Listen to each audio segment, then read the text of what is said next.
Za većinu biljaka u vrtu septembar i oktobar znače kraj vegetacijske sezone. Beru se plodovi i uklanjaju ostaci biljaka. Ali to nije slučaj kod bijelog luka. Ovo je upravo doba kada počinje njegov uzgoj. Kao što vjerujem svi dobro znate, ovdje se radi o jednoj izuzetno zdravoj biljci, a i velika je ekonomska isplativost njegovog uzgoja.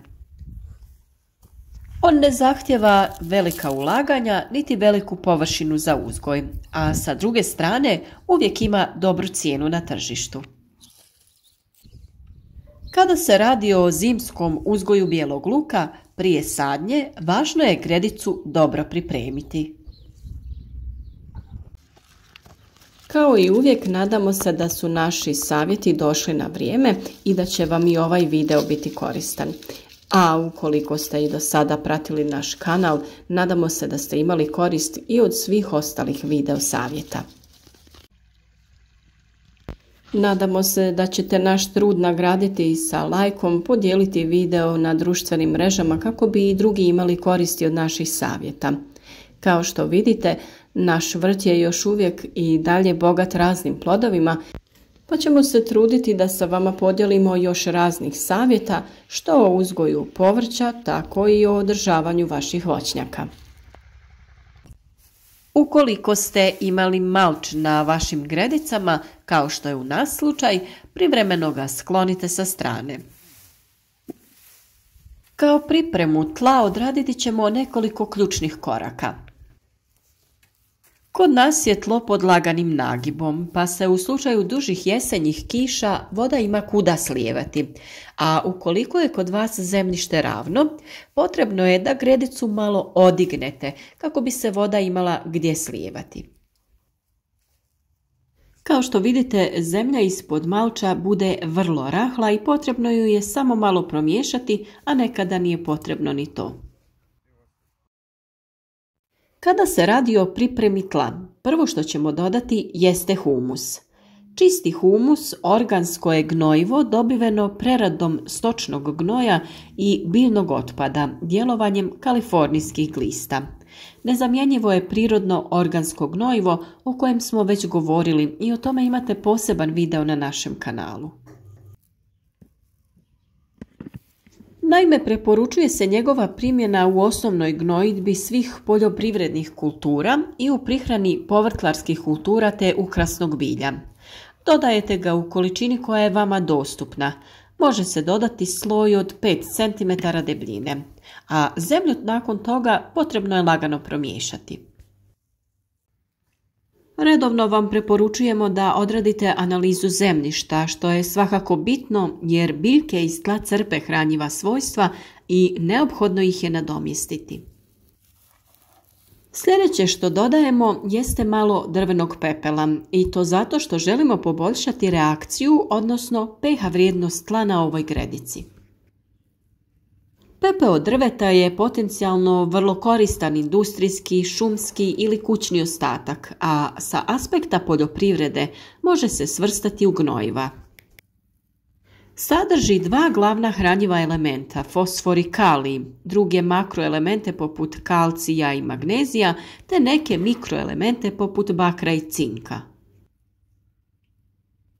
Zbog niza razloga nije dobro koristiti samo pepeo kao izvor navedenih biljnih hranjiva, jer pepeo značajno utječe i na hemijska svojstva tla. Pepeo se osim u gnojiva može svrstati i u poboljšivače ili kondicionere tla. Kao gnojivo ili poboljšivač tla, pepeo se smije koristiti isključivo na kiselim tlima. Alkalne reakcije i njegovom primjenom dolazi do porasta pH vrijednosti tla. Naime, on neutralizira dio kiselosti. U slučajevima kada se pH vrijednost alkalnog tla primjenom pepela poveća na 6 do 7, tlo postaje pogodno za uzgoj većine povrtlarskih kultura. Sa druge strane, upotreba pepela na slabokiselim i neutralnim tlima koji imaju viši pH rezultirala bi pogoršavanjem svojstava tla. Tada bi se biljkama smanjila pristupačnost hranjiva, prije svega fosfora, a potom i mikroelemenata, što pospješuje gubitak rezervi humusa u tlu. Za neutralizaciju kiselosti tla pepeo se koristi u manjoj mjeri, jer se uglavnom koriste vapnenac, dolomit i karbokalk.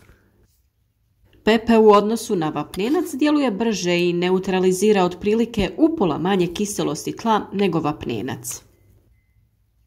Da bi se poboljšala pH vrijednost zemljišta, odnosno da bi se pH vrijednost dovela u nivo vrijednosti koja je najpovoljnija za gajenje određene kulture, pristupa se kalcifikaciji.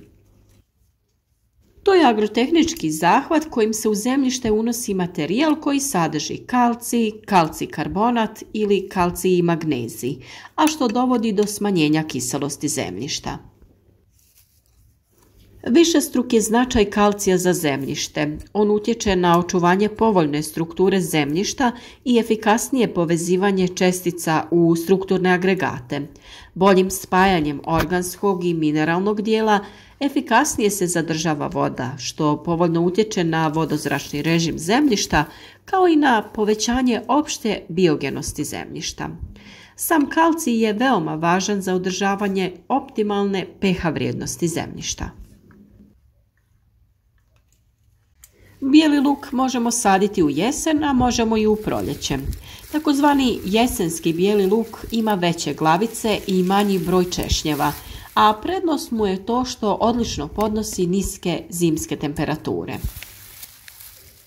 S druge strane, proljetni ima nešto sitnije glavice sa većim brojem češnjeva, a njegova je prednost što se odlično čuva cijele godine, bez obzira na to kada ćete saditi. Dobro je da imate vlastiti sadni materijal, odnosno bijeli luk koji ste izvadili tokom ljeta sa gredica. Ako krećete iz početka, onda preporučujemo da nabavite certificirani sadni materijal. Prije sadnje glavicu bijelog luka razdvojite na pojedine češnjeve i za sadnju pripremite one najkrupnije. Dobro je napomenuti da trebate paziti da prilikom sadnje onaj ravni tvrdi dio bude okrenut prema dole, a ovaj šiljasti prema gore. Jesenja sadnja obavlja se relativno duboko, na dubinu od 7 do 8 cm, zato da se pri niskim zimskim temperaturama češnjak ne smrzne. Sa druge strane, razmak između pojedinih češnjeva ne treba biti velik, odnosno ne veći od 10 cm. Razmak između pojedinih redova na ovako malim gredicama također ne treba biti veći od 15 cm. Nakon sadnje bijeli luk samo prekrijte slojem zemlje te blago poravnajte. Nakon sadnje bijeli luk u principu nije potrebno zalijevati jer u jesen bude dosta puno kiše. Samo ako se pojavi duži sušni period, onda obavite zalijevanje.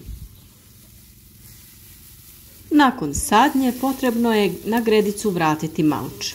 Malč je inače jako dobar za bijeli luk jer ga zimi štiti od hladnoće, a u proljeće će spriječiti razvoj korova. I bez brige, bijeli luk lako i jednostavno niče i probija se kroz sloj malča. O svemu što smo danas spominjali detaljno ćemo govoriti u narednom periodu. O malčiranju i kalcifikaciji tla postoje pojedinačni videi, a o pepelu smo govorili i još ćemo govoriti. Tako da svakako trebate ostati uz nas i zapratiti naš kanal za još informacija o uzgoju voća i povrća. Naravno da nam je uvijek drago kada nam se javite u komentarima, podijelite vaše utiske o našem radu, a u ovo vrijeme bi nam dobro došli i vaši prijedlozi o tome šta vas zanima i o čemu bi željeli da snimimo naš sljedeći video savjet. Na našem kanalu već imate bezbroj različitih savjeta koji vam u ovo vrijeme mogu biti od pomoći vezano za povrtlarstvo ili voćarstvo. Nadamo se da ćete neke od tih videa koji vam se čine korisni podijeliti i sa vašim prijateljima na društvenim mrežama kako bi naš rad imao veći smisao. Uvijek želimo da potaknemo nove ljude da se bave uzgojem vlastitog voća i povrća, jer na taj način uzgajamo povrće koje je provjereno i koje je zdravo za naše tijelo i naše zdravlje.